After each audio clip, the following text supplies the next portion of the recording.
Telangana state, SSC examinations are going to be conducted from 14th March onwards.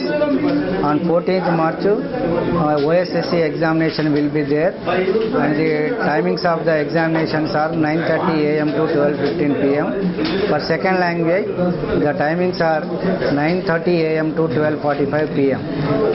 All the students will be allowed into the examination halls from 8:45 onwards, and 5 minutes late will be allowed in any emergency case to the children.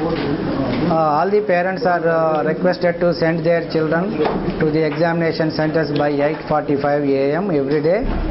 I request the parents to go and check the examination centers 2-3 days in advance to find out where the center and the distance from their house to the center, and to estimate the traveling time to the center to home and home to center.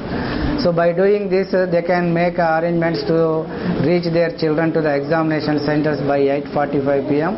and to avoid hardship to the children.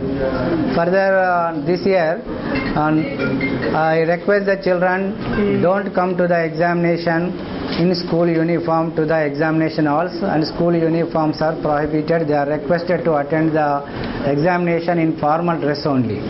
Further, they are instructed not to bring cell phones or any electronic gadgets or calculators or any study material to the examination halls.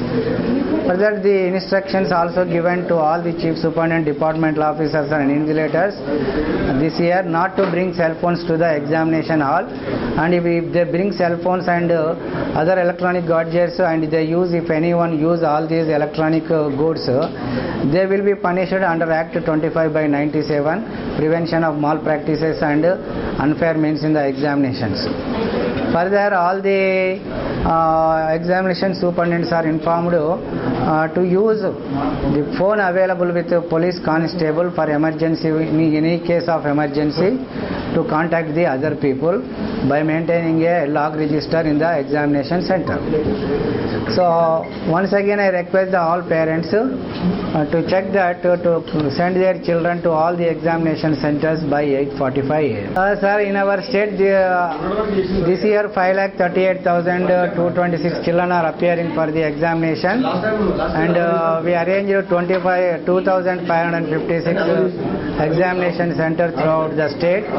Out of that, 2411 centers are regular candidates and 145 centers are meant for once failed candidates.